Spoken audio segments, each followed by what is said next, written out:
Thank you, Whip, for the great job you've been doing.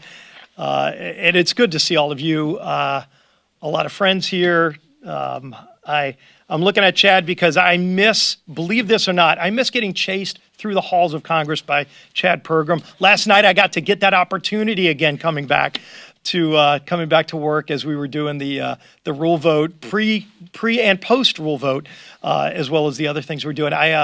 If I can just for a couple of minutes, just share a little bit of a health update with you that I shared with my colleagues this morning at conference. And then obviously we'll get into the issues of the day and the week and take your questions. But I, a little over a month ago, was diagnosed with myeloma, as you well know.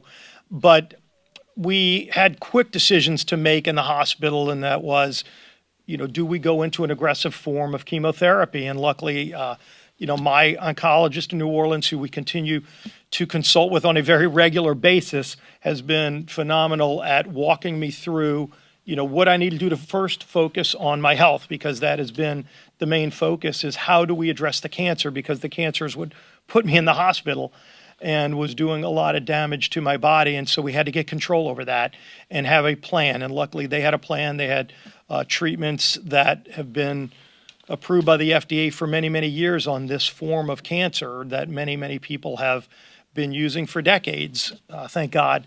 And I have made a decision to aggressively pursue it. And I'm a month in to the treatments, and the way that it works with this form of cancer is it goes in about a little over 3.5 week treatments, and then they want to evaluate and see how your body's responding, if they need to make tweaks, and then you go to another 3.5 week round of treatment for a period of months until they feel like you don't need to take the treatments anymore because you have adequately attacked the cancer. So we're a month in now. Last week I did a full round of evaluations. That's where I was working with my doctors, running a whole lot of tests. They came back with the tests. The good news is the cancer has dropped dramatically because of the success of the chemotherapy attacking the cancer. So thank God those prayers have been answered. We're continuing to follow my doctor's advice, and my doctor said, you can come back to work. And that's why I'm here, and we are here for a full week of work and whatever else it's going to take. But obviously there's been a lot of work going on. A lot of it I've been doing by phone.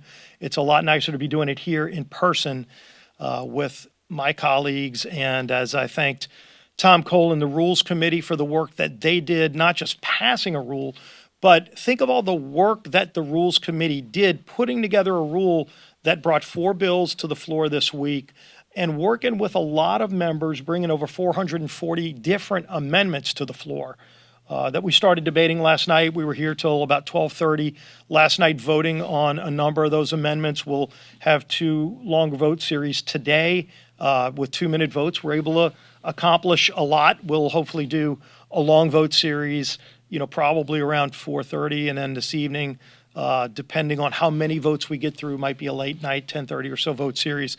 And just keep working through the amendments and then finally get the final passage on the 4 bills. The questions you will ask is, do you have the votes to pass the bill? Those are all fair questions. One thing you don't hear a lot is, what is in the bills? These are 4 bills that combined will fund about 75% of the government. As we're talking about, is there going to be a shutdown? Is government going to be funded? What are the priorities of the American people in funding the government? And frankly, that's what we've been focusing our time on. With Michael Cloud and the appropriators, with Tom Emmer as the whip, putting together the coalitions, what Tom Cole and the Rules Committee have been doing, all of the focus from Speaker McCarthy on down has been, number one, how do we make government address the needs of the people? And really what the people have been saying is, let's get to pre-COVID levels on spending, because we can't just keep writing blank checks. This idea all week you're hearing from Democrats, all they want to talk about is how much more money to spend, as if there's money sitting in a piggy bank. This is mostly borrowed money that they're talking about. And by the way, it's not borrowed money from ourselves, it's borrowed money from our grandchildren. So every time you hear a Democrat walking around DC this week going, I can't believe that's going to be cut, say, oh, okay, are you comfortable sending the bill on a credit card to your grandchildren? Because that's what they're doing. They're not paying for it today. They're not paying for it tomorrow.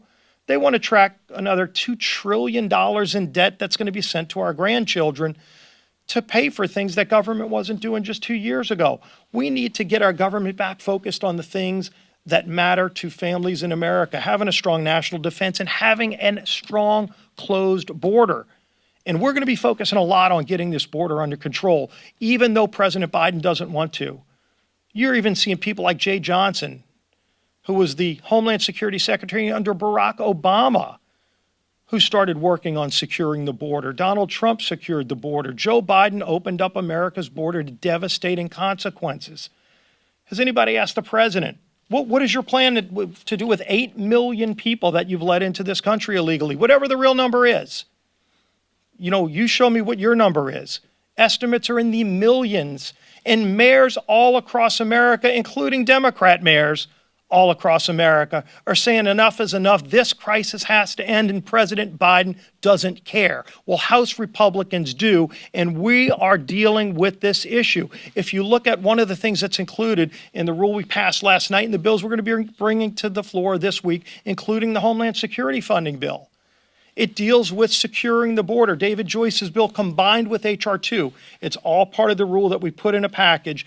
H.R. 2 focuses on more border agents, technology, things that need to be done that were working. Many of these things were already being done. Some of them are new technologies, new things that our border agents are telling us they need. You talk to border agents, they know what the problems are.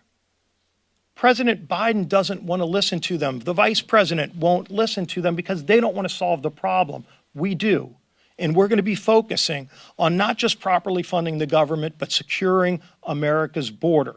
Both of those debates need to happen this week. You're going to see a robust debate on the House floor all week through today, tomorrow, and as long as it takes to address these serious problems. That's what House Republicans are focused on. And frankly, I think it's changing the narrative. You're seeing it on every mainstream media outlet. Every media outlet is covering this crisis because everyone in America knows it's a crisis. And the president thinks if he hides from the issue, it will go away. The issue's not going away. We're bringing it to the White House because we're addressing it in the government funding package this week. This issue is not going to go away because we care about the issue just like Americans do. And President Biden's going to have to care about it as well once we pass these bills. We'll be happy to open up for questions.